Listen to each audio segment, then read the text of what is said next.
नमस्कार विद्यार्थी मित्रांनो, आजच्या व्हिडिओमध्ये आपण पोलीस भरतीच्या उरलेल्या पेपरसाठी मागील झालेल्या पेपरमधील सामान्य ज्ञान या विषयाच्या महत्त्वाच्या 50 प्रश्नांचा सराव करत आहोत। आणि मित्रांनो, आजपासून नव्याने आपण ही सिरीज सुरू करतोय आणि याचा भाग 1 पाहतोय। इथून पुढे प्रत्येक जिल्ह्यातील पेपरमधील सामान्य ज्ञान या विषयांचे आणि मराठी व्याकरण या विषयांचे सेपरेट व्हिडिओ दररोज येतील। मित्रांनो, यामध्ये प्रत्येकी 50 प्रश्न असतील, त्यामुळे जर तुम्ही मुंबई किंवा नागपूर सारख्या पेपरसाठी तयारी करता ज्यासाठी अजून वेळ आहे, तर हे व्हिडिओ तुमच्यासाठी अत्यंत उपयोगी ठरतील। त्यामुळे व्हिडिओ पूर्ण पहा आणि आवडल्यास व्हिडिओला लाईक करा। त्यासोबतच सुरुवात करूयात आजच्या प्रश्नांना। उस्मानाबाद जिल्ह्याचे नाव बदलून अधिकृतपणे धाराशिव कधी करण्यात आले? आता मित्रांनो, उस्मानाबाद जिल्ह्याचं नाव बदलून धाराशिव करण्यासाठी अधिनियम आहे तो फेब्रुवारी 2023 मध्ये लागू करण्यात आलेला होता। म्हणजे आपलं उत्तर काय असणार आहे? पर्याय सी, 2023 ला नाव बदलण्यात आलं। त्यासोबतच पहा मित्रांनो, महाराष्ट्रातील आणखी कोणत्या जिल्ह्यांची नाव बदललेली आहेत? तर औरंगाबादचं नाव बदलून छत्रपती संभाजीनगर असं करण्यात आलेलं आहे। पुढे पाहायचा प्रश्न क्रमांक 2, महाराष्ट्राचे विद्यमान राज्यपाल कोण? जिष्णुदेव वर्मा हे पूर्वी कोणत्या राज्याचे राज्यपाल होते? आता मित्रांनो, या ठिकाणी कोण शब्द काढून टाका। महाराष्ट्राचे विद्यमान राज्यपाल जिष्णुदेव वर्मा हे पूर्वी कोणत्या राज्याचे राज्यपाल होते? आता या ठिकाणी पहा, महाराष्ट्राचे 22वे राज्यपाल बनलेले आहेत जिष्णुदेव वर्मा। आणि मित्रांनो, हे यापूर्वी तेलंगणा या राज्याचे राज्यपाल म्हणून कार्यरत होते। म्हणजे आपलं उत्तर पर्याय बी असणार आहे। त्यासोबतच पहा मित्रांनो, जिष्णुदेव वर्मा हे मूळचे कोणत्या राज्यातील आहेत? तर त्रिपुराचे। प्रश्न येऊ शकतो, महाराष्ट्राचे विद्यमान राज्यपाल कोणत्या राज्यातील आहेत? तर त्रिपुरामधील आहेत। आणि मित्रांनो, त्यांनी त्रिपुराचे उपमुख्यमंत्री म्हणून देखील काम केलेलं आहे। पुढे पहा प्रश्न क्रमांक 3, खालीलपैकी कोणता देश G7 गटाचा सदस्य नाही? या ठिकाणी पहा, G7 ची स्थापना किंवा फॉर्मेशन कधी झालं? 1975 साली। आणि याच्यामध्ये कोणते कोणते देश आहेत? तर Canada, Japan, Germany, France, Italy, United kingdom आणि युनायटेड स्टेट्स म्हणजे अमेरिका, असे एकूण 7 सदस्य देश आहेत। त्यापैकी ऑस्ट्रेलिया हा नाही। म्हणजे आपलं उत्तर असणार आहे पर्याय सी, ऑस्ट्रेलिया हा G7 चा सदस्य नाही।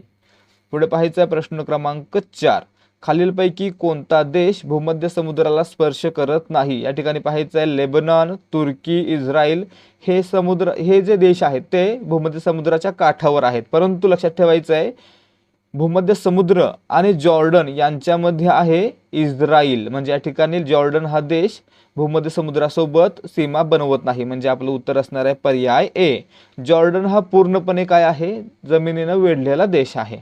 म्हणजे लँड काय म्हणायचं? लँड लॉक्ड, भूवेष्टित म्हणायचं। ठीक आहे। प्रश्न क्रमांक 5, रिंग ऑफ फायर प्रामुख्याने कोणत्या महासागराशी संबंधित आहे? मित्रांनो, जवळजवळ 750 ते 900 इतके ज्वालामुखी असणारा एक प्रदेश आहे, त्याला म्हणतात रिंग ऑफ फायर। आणि मित्रांनो, या ठिकाणी हा कुठे आहे? तर पॅसिफिक महासागरामध्ये म्हणजेच प्रशांत महासागरामध्ये आहे। म्हणजे आपलं उत्तर पर्याय सी। या ठिकाणी कशासाठी याचं नाव दिलं गेलेलं आहे? तर असलेल्या ज्वालामुखींमुळे। प्रश्न क्रमांक 6, कान्होजी आंग्रे यांच्या नावे संग्रहालय सुरू झाल्याने अलीकडे चर्चेत आहेत ते कोण होते? मित्रांनो, छत्रपती शिवाजी महाराजांच्या आरमाराचे प्रमुख कोण होते? सरखेल कान्होजी आंग्रे। म्हणजे आपलं उत्तर या ठिकाणी काय असणार आहे? पर्याय बी, नौसेना प्रमुख किंवा आरमार प्रमुख। ठीक आहे। पुढे पाहायचं आहे प्रश्न क्रमांक 7, शेतकऱ्यांना रिअल टाइम कृषी अंतर्दृष्टी प्रदान करणारे महाराष्ट्रात सुरू करण्यात आलेले AI सक्षम व्यासपीठ कोणते आहे? मित्रांनो, यावर आपण प्रश्न आपल्या टेलिग्राम क्विज मध्ये पाहिला होता। या ठिकाणी शेतकऱ्यांना रिअल टाइम अंतर्दृष्टी प्रदान करण्यासाठी महाविस्तार नावाचं AI प्लॅटफॉर्म सुरू करण्यात आलेलं होतं। म्हणजे आपलं उत्तर काय आहे? पर्याय बी, महाविस्तार। प्रश्न क्रमांक 8, यामधील कोणत्या शहरात नॅशनल लॉ युनिव्हर्सिटी किंवा स्कूल नाही आहे? या ठिकाणी पाहायचं आहे, मुंबई, नागपूर, छत्रपती संभाजीनगर या ठिकाणी मुंबई उच्च न्यायालयाचे खंडपीठ आहेत। त्याचबरोबर त्या ठिकाणी राष्ट्रीय लॉ स्कूल देखील आहेत। परंतु पुणे या ठिकाणी इतके कॉलेजेस आहेत, इतके लॉ स्कूल आहेत, परंतु या ठिकाणी एकही राष्ट्रीय स्तरावरचं नाही। म्हणजे या ठिकाणी आपलं उत्तर काय असणार आहे? पर्याय सी, पुणे या ठिकाणी नॅशनल लॉ युनिव्हर्सिटी किंवा स्कूल नाही आहे। ठीक आहे। प्रश्न क्रमांक 9, डिजिटल पाळत ठेवणे आणि सायबर गुन्हे तपास मजबूत करण्यासाठी महाराष्ट्रात सुरू करण्यात आलेल्या मोठ्या उपक्रमाचे नाव काय आहे? मित्रांनो, उपक्रमाचं नाव आहे महाराष्ट्र सायबर सुरक्षा प्रकल्प, पर्याय बी।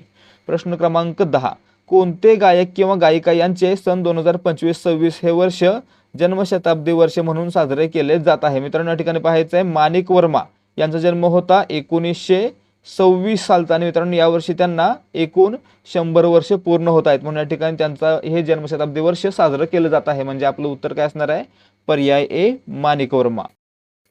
पुढे पहा प्रश्न क्रमांक 11. मांजरा आणि तेरणा नदीचा संगम कोठे होतो? या ठिकाणी पहा मांजरा आणि तेरणा या दोन नद्यांचा संगम आहे तो लातूर जिल्ह्यामध्ये निलंगा या ठिकाणी होतं. म्हणजे आपलं उत्तर पर्याय बी. औसा आणि निलंगा यांच्या दरम्यान हा प्रदेश आहे, या ठिकाणी याचा संगम झालेला आहे. ठीक आहे, परंतु तालुका कोणता लागतोय? निलंगा लागतोय. प्रश्न क्रमांक 12. चिंच आणि चिंचोक्याची महाराष्ट्रातील सर्वात मोठी बाजारपेठ कोठे आहे? मित्रांनो या ठिकाणी पहा सोलापूर जिल्ह्यातील बार्शी या ठिकाणी चिंच आणि चिंचोक्याची महाराष्ट्रातील सर्वात मोठी बाजारपेठ आहे. म्हणजे आपलं उत्तर पर्याय सी, बार्शी. जिल्हा विचारला तर सोलापूर. प्रश्न क्रमांक 13. बेल्ट अँड रोड इनिशिएटिव्ह कोणत्या देशाने सुरू केली आहे? मित्रांनो बेल्ट अँड रोड इनिशिएटिव्ह आहे तो चीनने सुरू केला आहे आणि मित्रांनो याचा वापर त्याने काय केलेला आहे तर भारताच्या शेजारी एक मोठा रस्ता बनवला आहे, एक कॉरिडॉर बनवला आहे जो पाकिस्तानकडे घेऊन जातो आणि मित्रांनो यामुळेच काय झालेलं आहे तर चीन भारताच्या सीमेच्या जवळ आलेला आहे. ठीक आहे, या ठिकाणी उत्तर काय असणार आहे? पर्याय बी, बेल्ट अँड रोड इनिशिएटिव्ह चीनचा आहे. पुढे पहा प्रश्न क्रमांक 14. ब्ल्यू इकॉनॉमी कशाशी संबंधित आहे? मित्रांनो सागरी संसाधनांचा शाश्वत वापर करण्यासाठी ब्ल्यू इकॉनॉमी नावाची संज्ञा विकसित करण्यात आलेली आहे. म्हणजे आपलं उत्तर काय असणार आहे? समुद्री संसाधनांचा शाश्वत वापर. प्रश्न क्रमांक 15. महाराष्ट्र गोसेवा आयोगाचा गो10 योजनेचा मुख्य स्वरूप काय आहे? मित्रांनो या ठिकाणी पहा गो10 अंतर्गत गोशाळांना आर्थिकदृष्ट्या सक्षम करण्यासाठी शेण आणि गोमूत्रापासून बनवलेल्या 10 नैसर्गिक उत्पादनांचं प्रमाणीकरण आणि ब्रँडिंग केलं जाणार आहे. म्हणजे आपलं उत्तर आहे पर्याय बी.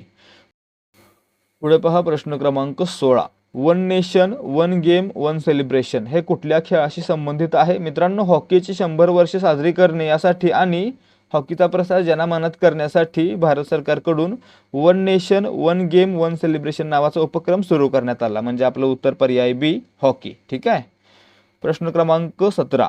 2026-27च्या अर्थसंकल्पात घोषित केलेल्या पुण्यश्लोक अहिल्यादेवी होळकर शेतकरी कर्जमाफी योजनेत किती रुपयेपर्यंत रक्कम किंवा पीक कर्ज माफ करण्याचा निर्णय घेण्यात आलेला आहे? मित्रांनो यावर देखील आपण प्रश्न पाहिला होता. 2026-27च्या अर्थसंकल्पामध्ये देवेंद्र फडणवीस यांनी पुण्यश्लोक अहिल्यादेवी होळकर शेतकरी कर्जमाफी योजना लॉन्च केली आणि मित्रांनो या अंतर्गत शेतकऱ्यांचं 2 लाखापर्यंतचं कर्ज माफ केलं जाणार आहे. म्हणजे आपलं उत्तर पर्याय सी. प्रश्न क्रमांक 18. महाराष्ट्र सरकारने किल्ले पर्यटन धोरण 2025 अंतर्गत कोणत्या किल्ल्याला जागतिक दर्जाचे वारसा पर्यटन केंद्र म्हणून विकसित करण्यासाठी सर्वाधिक 500 कोटी रुपयांची विशेष तरतूद केलेली आहे? मित्रांनो या ठिकाणी पाहायचं आहे रायगडाचा विकास करण्यासाठी आणि रायगडाला एक पर्यटन स्थळ म्हणून विकसित करण्यासाठी राज्य सरकारकडून 500 कोटींची तरतूद करण्यात आलेली आहे. मित्रांनो ही सर्वाधिक आहे. ठीक आहे, म्हणजे आपलं उत्तर पर्याय डी, रायगड. प्रश्न क्रमांक 19. गोवा ते नागपूर या शक्तिपीठ महामार्गाची एकूण लांबी किती आहे व तो महाराष्ट्रातील किती जिल्ह्यातून जाणार आहे? या ठिकाणी पाहायचं आहे. आता हा प्रश्न जुना होता, जुनी माहिती दिलेली आहे, नवीन माहिती दिलेली नाहीये. लक्षात ठेवायचं आहे आधी याची लांबी होती 802 किलोमीटर आणि हा 12 जिल्ह्यातून जाणार होता आणि हे उत्तर या ठिकाणी आयोगानं बरोबर दिलेलं आहे. ठीक आहे, परंतु सध्याची लांबी किती आहे? 856 किलोमीटर आणि एकूण 13 जिल्ह्यांमधून जातो. परंतु तरी देखील यांनी अपडेट करून दिलं नाहीये. या ठिकाणी उत्तर लक्षात ठेवायचं आहे. जर पर्यायामध्ये 856-13 नसेल तर लक्षात ठेवायचं 802-12, परंतु 856-13 असेल तर अपडेट झालं म्हणून समजायचं आणि हेच उत्तर लिहायचं. ठीक आहे, 856-13. पुढे पहा प्रश्न क्रमांक 20. मिशन 2025 सौर कृषी वाहिनी 2.2 अंतर्गत महाराष्ट्र सरकारने राज्यातील किती टक्के कृषी फिल्डर्सना सौर ऊर्जेवर आणण्याचे उद्दिष्ट ठेवलेले आहे? मित्रांनो या ठिकाणी पाहायचं आहे सौर कृषी वाहिनी 2.2 योजनेअंतर्गत महाराष्ट्रानं जवळजवळ राज्यातील 30% फीडर्स हे सौर ऊर्जेखाली आणण्याचा ध्येय निश्चित केलेला आहे. म्हणजे आपलं उत्तर काय असणार आहे? पर्याय ए, 30%. ठीक आहे. प्रश्न क्रमांक 21. PMLA 2002 या कायद्याचे पूर्ण रूप काय? मित्रांनो PMLA म्हणजे काय? Prevention of money laundering act. म्हणजे काय तर काळा पैसा पांढरा करण्यासाठी जो कायदा आहे त्यासाठी हे नाव देण्यात आलेलं आहे. म्हणजे आपलं उत्तर काय असणार आहे? पर्याय C, prevention of money laundering act, पर्याय सी. प्रश्न क्रमांक 22. 1920 साली हैदराबाद येथे निजाम विजय वृत्तपत्र कोणी सुरू केले? हा प्रश्न देखील आपण आपल्या टेलिग्राम चॅनलवर जवळजवळ 2 ते 3 वेळा पाहिला होता. ठीक आहे, निजाम विजय नावाचं वृत्तपत्र हैदराबाद या ठिकाणी कोणी सुरू केलं होतं, तर लक्ष्मणराव फाटक यांनी सुरू केलं होतं. म्हणजे आपलं उत्तर पर्याय सी. ठीक आहे. पुढे पहा प्रश्न क्रमांक 23. भारतीय संविधान कोणत्या अनुच्छेदान्वये अपराधाबद्दलच्या दोषसिद्धीबाबत संरक्षण दिलेले आहे? मित्रांनो या ठिकाणी पाहायचं आहे, दोषसिद्धीबाबतचं संरक्षण आहे ते भारतीय राज्यघटनेच्या कलम 20 अंतर्गत दिलं गेलेलं आहे. म्हणजे आपलं उत्तर पर्याय बी. या ठिकाणी ज्या ठिकाणी गुन्हा घडला त्या ठिकाणी उपस्थित नसलेल्या व्यक्तीला शिक्षा दिली जाणार नाही. त्यासोबतच एकाच गुन्ह्यासाठी दोनदा शिक्षा दिली जाणार नाही अशा तरतुदी यामध्ये दिलेल्या आहेत. ठीक आहे. प्रश्न क्रमांक 24. जगातील पहिले वैदिक घड्याळ कोठे उभारण्यात आले आहे? या ठिकाणी पहा, जगातील पहिलं वैदिक घड्याळ आहे ते मध्य प्रदेशातील उज्जैन या ठिकाणी जंतर मंतर हे एक ठिकाण आहे, त्या ठिकाणी उभारण्यात आलेलं आहे. म्हणजे आपलं उत्तर पर्याय सी उज्जैन. राज्य कोणतं? मध्य प्रदेश. ठिकाणी विचारलं तर जंतर मंतर. आणि मित्रांनो टॉवरची उंची 85 फूट. ठीक आहे.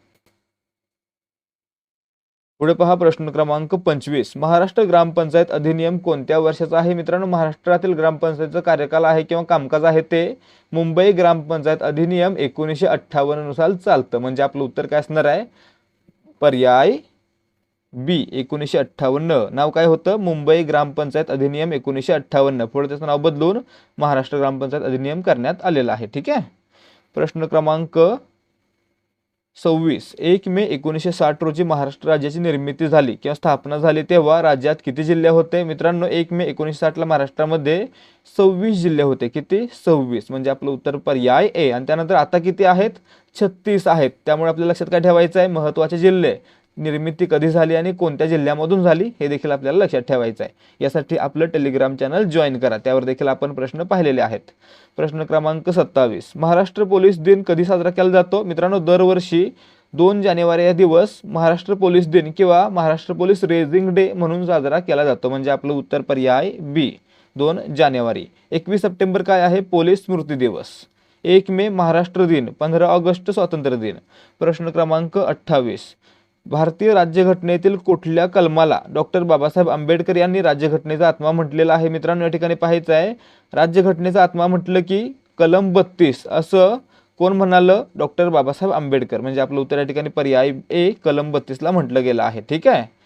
पुढे पाहायचं आहे प्रश्न क्रमांक 29. बुलढाणा जिल्ह्यातील खडकपूर्णा नदीवरील जलाशयास काय नाव आहे? मित्रांनो खडकपूर्णा नदीवर असलेल्या जलाशयाला संत चोखामेळा जलाशय असं नाव देण्यात आलेलं आहे. म्हणजे आपलं उत्तर पर्याय ए संत चोखामेळा जलाशय, बुलढाणा जिल्ह्यामध्ये खडकपूर्णा नदी. ठीक आहे. प्रश्न क्रमांक 30. आहारातील ऊर्जेचा प्रमुख स्रोत कोणता? मित्रांनो आहारातील सर्वाधिक ऊर्जा आहे ते आपण कर्बोदकांमधून घेतो. म्हणजे आपलं उत्तर पर्याय ए. आता आमटीमध्ये काय असतं? डाळ असते. डाळीतून मिळतं प्रोटीन. ठीक आहे. परंतु आपण डाळ किती खातो आणि भाकरी किती खातो? भाकरीसोबत भात किती खातो? भाकरीमध्ये आहे कार्बोहायड्रेट, भातामध्ये आहे कार्बोहायड्रेट आणि डाळ आहे इतकीशी त्याच्यामध्ये आहे प्रोटीन. म्हणजे काय झालं? आपण काय खातो? सर्वाधिक खातो कार्बोहायड्रेट. म्हणजे कर्बोदके. पर्याय ए. ठीक आहे. आता मित्रांनो याच्यामधून किती ऊर्जा मिळते? तर 1 ग्रॅम कर्बोदकांमधून 4 किलो कॅलरी ऊर्जा मिळते. ठीक आहे. त्यासोबतच 1 ग्रॅम प्रथिनामधून देखील 4 किलो कॅलरी ऊर्जा मिळते आणि 1 ग्रॅम मेदामधून मित्रांनो 9 किलो कॅलरी ऊर्जा मिळते. हे पाठ ठेवायचं आहे किंवा यावर देखील प्रश्न येऊ शकतोय. प्रश्न क्रमांक 31. राजे लखोजीराव जाधव यांची समाधी कोठे आहे? मित्रांनो लखोजी जाधव हे कोण होते? छत्रपती शिवाजी महाराजांचे आजोबा आणि राजमाता जिजाऊंचे वडील. यांची समाधी कोणत्या ठिकाणी आहे? तर सिंदखेड राजा या ठिकाणी. म्हणजे आपलं उत्तर पर्याय सी. प्रश्न क्रमांक 32. विमानातील ब्लॅक बॉक्स हा कोणत्या रंगाचा असतो? मित्रांनो ब्लॅक बॉक्स म्हणले की लगेच ब्लॅक म्हणायचं नाहीये. हा कोणत्या रंगाचा असतो? तर ऑरेंज रंगाचा असतो. कारण काय? कारण हा जर विमान जर पडलं कोसळलं तर हा लगेच सोतावा म्हणून याला ऑरेंज कलर देण्यात आलेला असतो. म्हणजे पर्याय सी. प्रश्न क्रमांक 33. नवीन फौजदारी कायदे कधी लागू झाले? मित्रांनो 3 नवीन कायदे BNS, BNSS, BSA कधी लागू झाले? 1 जुलै 2024 ला. म्हणजे पर्याय बी. कायदे कधीचे आहेत? 2023 आहेत. लक्षात ठेवायचं आहे. BNSS 2023, BNS 2023, BSA 2023. लागू कधी झाले? 1 जुलै 2024 ला. प्रश्न क्रमांक 34. 10,000 धावा पूर्ण करणारी पहिली भारतीय महिला क्रिकेटपटू कोण? मित्रांनो या ठिकाणी पहा, आंतरराष्ट्रीय क्रिकेटमध्ये 10,000 धावा पूर्ण करणारी पहिली महिला क्रिकेटर कोण बनली भारतातील? मिताली राज. म्हणजे पर्याय ए. आणि मित्रांनो जगातील हे कितव्या क्रमांकाचे आहे? जगातील 2ऱ्या क्रमांकाचे आहे. ठीक आहे. भारतातील पहिली आणि जगातील 2री. पुढे पहा प्रश्न क्रमांक 35. देशातील राजभवनाचे नाव बदलून काय ठेवण्यात आलेले आहे? मित्रांनो, राजभवन म्हणजे काय? ज्या ठिकाणी राज्यपालांचं कामकाज चालतं किंवा राज्यपाल राहतात ते ठिकाण. आता मित्रांनो, राजभवनाचं नाव काय केलं आता नवीन? तर लोकभवन, म्हणजे आपलं उत्तर पर्याय बी आहे. प्रश्न क्रमांक 36, अमरावती क्वांटम व्हॅली हा भारताचा पहिला क्वांटम व्हॅली प्रकल्प कोणत्या राज्यात उभारला जात आहे? मित्रांनो, अमरावती ही आंध्र प्रदेशची राजधानी आहे आणि या ठिकाणी पहिला क्वांटम व्हॅली प्रकल्प उभारला जात आहे, म्हणजे आपलं उत्तर पर्याय सी, आंध्र प्रदेश. पुढे पहा प्रश्न क्रमांक 37, पीएम राहत योजना खालीलपैकी कशाशी संबंधित आहे? मित्रांनो, पीएम राहत योजनेअंतर्गत रस्ते अपघातग्रस्त व्यक्तीला 7 दिवसापर्यंत 1.5 लाख रुपयापर्यंतचे उपचार मोफत दिले जाणार आहेत, म्हणजे आपलं उत्तर काय असणार आहे? पर्याय बी, रस्ते अपघातग्रस्तांना 7 दिवसापर्यंत मोफत उपचार. रक्कम किती असणार आहे? 1.5 लाख रुपयापर्यंत. ठीक आहे. प्रश्न क्रमांक 38, इराणमध्ये वाढलेल्या तणावामुळे तेथील भारतीय नागरिकांना सुरक्षितपणे मायदेशी आणण्यासाठी भारत सरकारने कोणती मोहीम राबवलेली आहे? या ठिकाणी पाहायचं आहे ऑपरेशन स्वदेश. हे भारत सरकारनं 2026च्या फेब्रुवारी महिन्यामध्ये इराणमधील भारतीय नागरिकांना परत आणण्यासाठी राबवलेलं होतं, म्हणजे आपलं उत्तर पर्याय बी असणार आहे. ठीक आहे. ऑपरेशन सिंधू देखील यासाठीच वापरलं गेलं होतं, परंतु मागच्या वर्षी. ठीक आहे. त्यासोबतच आता पहा ऑपरेशन कावेरी हे देखील मित्रांनो भारतीय नागरिकांना परत आणण्यासाठी वापरण्यात आलेलं होतं, परंतु कोणत्या देशातून? तर सुदानमधून. ठीक आहे. प्रश्न क्रमांक 39, नुकतेच निधन झालेले भारताचे स्टॅच्यूमॅन राम सुतार यांना या वर्षाचा महाराष्ट्र भूषण पुरस्कार मिळालेला आहे. मित्रांनो, राम सुतार यांना 2024च्या महाराष्ट्र भूषण पुरस्कारानं गौरवण्यात आलेलं होतं, म्हणजे आपलं उत्तर पर्याय बी, 2024. पुढे पहा प्रश्न क्रमांक 40, खालीलपैकी अनुक्रमे महिला मदत हेल्पलाईन क्रमांक व बाल मदत हेल्पलाईन क्रमांक कोणते? या ठिकाणी पहा महिलांना मदतीसाठी 1091 हा क्रमांक आहे, तर बाल मदतीसाठी किती आहे? 1098, म्हणजे आपलं उत्तर काय असणार आहे? 91-98 कुठे आलेलं आहे? तर पर्याय ए मध्ये. ठीक आहे. 98 आणि 91. ठीक. पुढे पहा प्रश्न क्रमांक 41, महाराष्ट्रातील कोणत्या ठिकाणांना रामसर स्थळांचा दर्जा प्राप्त आहे? मित्रांनो, भारतामध्ये एकूण 98 रामसर स्थळ आहेत. रामसर करार 1971 साली करण्यात आलेला होता आणि मित्रांनो त्यानुसार महाराष्ट्रामध्ये फक्त 3 रामसर स्थळ आहेत. कोणती कोणती? सर्वात पहिलं नांदूर मधमेश्वर हे महाराष्ट्रातील पहिलं होतं. दुसऱ्या क्रमांकाला लोणार, तिसऱ्या क्रमांकाला ठाणे-खाडी. अशा प्रकारे हे 3 आहेत ते महाराष्ट्रातील रामसर स्थळ आहेत, म्हणजे आपलं उत्तर काय असणार आहे? पर्याय डी, वरील सर्व. काय काय पाहणार यामध्ये? 1971 रामसर करार झाला, 1975 लागू झाला, 1982 भारतानं स्वीकारला. त्यानंतर पुढे भारतामध्ये एकूण 98 रामसर स्थळ आहेत, त्यापैकी महाराष्ट्रामध्ये 3 आहेत आणि सर्वाधिक आहेत ती तमिळनाडू राज्यामध्ये आहेत. किती आहेत? तमिळनाडूमध्ये 20 पेक्षा अधिक आहेत. तसेच पुढे महाराष्ट्रातील पहिलं रामसर स्थळ कोणतं? नांदूर मधमेश्वर. महाराष्ट्रामध्ये 3 कोणती? नांदूर मधमेश्वर, लोणार आणि ठाणे-खाडी. इतकी माहिती लक्षात ठेवा. प्रश्न क्रमांक 42, बुलढाणा जिल्ह्यामध्ये एकूण किती तालुके आहेत? मित्रांनो, बुलढाणा जिल्ह्यामध्ये 13 तालुके आहेत. पर्याय ए. जे या जिल्ह्याचे आहेत त्यांना माहीत असतील. तुमचा पेपर ज्या जिल्ह्याचा आहे त्या जिल्ह्यामधील तालुके, पंचायत समित्या, नगरपालिका, नगर परिषदा पाहून ठेवायच्या आहेत. प्रश्न क्रमांक 43, इराण या देशाची राजधानी कोणती आहे? मित्रांनो, आपण आता जे चालू घडामोडींचे व्हिडिओ पाहिले त्यामध्ये तुमच्यासाठी प्रश्न विचारला होता की इराण या देशाची राजधानी कोणती, परंतु कोणीही उत्तर कमेंट करून सांगितलं नव्हतं आणि परीक्षेला हा प्रश्न आलेला आहे. पहा, इराण देशाची राजधानी कोणती? तेहरान. पर्याय सी. हा प्रश्न आपण चालू घडामोडींच्या व्हिडिओमध्ये विचारलेला होता आणि तुम्हाला सांगितलेलं होतं की उत्तर कमेंट करून सांगा. तरी देखील मित्रांनो उत्तर सांगायचं कोणालाच झालेलं नव्हतं. त्यामुळे जर तुम्हाला अजूनही फक्त वाटतंय की टाइमपास करायचा आहे तर व्हिडिओ सोडून द्या. जर वाटतंय की व्हिडिओ महत्त्वाचा आहे तर व्हिडिओला लाईक करा आणि आपल्या मित्रांसोबत शेअर करा. फक्त लाईक करायला विसरू नका. प्रश्न क्रमांक 44, बोथा अभयारण्य कोणत्या जिल्ह्यात स्थित आहे? मित्रांनो, बोथा हे अभयारण्य आहे ते महाराष्ट्रातील बुलढाणा या जिल्ह्यामध्ये स्थित आहे, म्हणजे आपलं उत्तर पर्याय बी, बोथा, बुलढाणा. पुढे पाहूयात प्रश्न क्रमांक 45, टिंबटिंब हा बुलढाणा जिल्ह्यातील तालुका नाही. या ठिकाणी पहा, संग्रामपूर, देऊळगाव राजा, सिंदखेड राजा हे काय आहेत? बुलढाणा जिल्ह्यातील 13 तालुक्यांपैकी तालुके आहेत, परंतु पिंपळगाव राजा काय आहे? एक ठिकाण आहे, तालुका नाही, म्हणजे आपलं उत्तर असणार आहे पर्याय बी. प्रश्न क्रमांक 46, गटात न बसणारा शब्द निवडा. गोदावरी, तापी, भीमा, कृष्णा. गोदावरी पूर्ववाहिनी आहे, भीमा पूर्ववाहिनी आहे, कृष्णा पूर्ववाहिनी आहे, परंतु तापी पश्चिम वाहिनी आहे, म्हणजे या ठिकाणी आपलं उत्तर पर्याय बी असणार आहे तापी. किंवा पहा, गोदावरी महाराष्ट्रात उगम पावते, भीमा महाराष्ट्रात उगम पावते, कृष्णा देखील महाराष्ट्रात उगम पावते, परंतु तापी ही मध्य प्रदेशमध्ये उगम पावते, म्हणजे हे देखील त्या ठिकाणी देखील वेगळं पडतं. ठीक आहे. किंवा या नद्या कशा वाहतात, जमिनीवरून वाहतात, आणि तापी ही खसदरीतून वाहते, या ठिकाणी देखील वेगळी पडते. ठीक आहे. आता उगम पहा कुठे आहे तापीचा, मध्य प्रदेशमधील मुलताई या ठिकाणी. ठीक आहे. गोदावरीचा त्र्यंबकेश्वर या ठिकाणी, भीमाचा भीमाशंकर पुणे या ठिकाणी, आणि कृष्णाचा महाबळेश्वर मध्ये. ठीक आहे. प्रश्न क्रमांक 47, मूलभूत हक्कांवर गदा आल्यास कोठे दाद मागता येते. मित्रांनो, मूलभूत हक्कांवर गदा आल्यास भारतीय राज्यघटनेच्या कलम 32 अंतर्गत सर्वोच्च न्यायालयाकडे आणि कलम 226 अंतर्गत उच्च न्यायालयाकडे दाद मागता येते, म्हणजे आपलं उत्तर काय असणार आहे, पर्याय सी, उच्च आणि सर्वोच्च न्यायालय. ठीक आहे. कलम कोणती, 32 आणि 226, आणि यामध्ये काय आहेत, 5 प्रकारच्या रीट आहेत. ठीक आहे. 5 प्रकारचे अध्यादेश आहेत. पुढे पहा प्रश्न क्रमांक 48, पोलीस हा विषय भारताच्या संविधानातील 7व्या अनुसूचीतील कोणत्या सूचीत किंवा यादीत समाविष्ट आहे. मित्रांनो, हा प्रश्न देखील आपण आपल्या टेलिग्रामवर पाहिलेला होता. पेड टेलिग्राम चॅनलवर यासारखे अनेक प्रश्न पाहिलेले आहेत. आणि मित्रांनो, प्रत्येक पेपरला कमीत कमी मी सांगू शकतोय की जीके आणि मराठी मिळून 30 ते 40 प्रश्न आलेले आहेत. त्यामुळे मित्रांनो, जर तुम्हाला आपलं पेड टेलिग्राम चॅनल जॉईन करायचं आहे तर काय करायचं आहे, तर हा खाली दिलेला 60 रुपयांचा 30 प्रश्नपत्रिकांचा संच खरेदी करायचा. हा संच खरेदी केल्यावर आपल्याला आपल्या पेड टेलिग्राम चॅनलवर ॲड केलं जातं, ज्याच्यामध्ये आपण दररोज सकाळी 50 चालू घडामोडी, त्यानंतर दुपारी जवळजवळ 200 जीके आणि मराठीचे प्रश्न प्लस गणित बुद्धिमत्ताचे प्रश्न, त्याचबरोबर पुढे जाऊन रात्री मराठी व्याकरणाचा एक टॉपिक, त्यावर 100 प्रश्न, अशा प्रकारे प्रश्नांचा सराव करत आहोत. आणि हे सर्व प्रश्न आपण टेलिग्राम क्विजच्या मार्फत पाहत आहोत. त्यामुळे जर तुम्हाला चांगल्या प्रकारे सराव करायचा आहे आणि टेलिग्राम क्विज सोडवल्यावर तुमचा सराव होतोय, तर तुम्ही नक्कीच 60 रुपयांमध्ये हा संच खरेदी करू शकताय. फक्त पेपरची किंमत 60 रुपये आहे, परंतु आपण बाकी सर्व फ्रीमध्येच देत आहोत. ठीक आहे.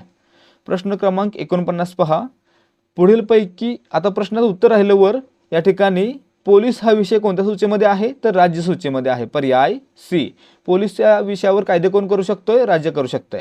पुढे पहा प्रश्न क्रमांक 49, खालीलपैकी कोणता कर प्रत्यक्ष कर नाही. या ठिकाणी पहा, आयकर प्रत्यक्ष व्यक्ती भरतो, महामंडळ कर किंवा जमीन महसूल प्रत्यक्ष व्यक्ती भरतो, परंतु सेवा कर वस्तूवर लावलेला असतो किंवा एखाद्या सेवेवर लावलेला असतो, तो डायरेक्टली त्या किमतीमध्ये समाविष्ट असतो, त्यामुळे आपल्याला समजत नाही की आपण तो दिला. म्हणजे या ठिकाणी काय झालं, या ठिकाणी सेवा कर हा प्रत्यक्ष कर नसतो, प्रत्यक्ष भरावा लागत नाही, वस्तूवर द्यावा लागतो. ठीक आहे.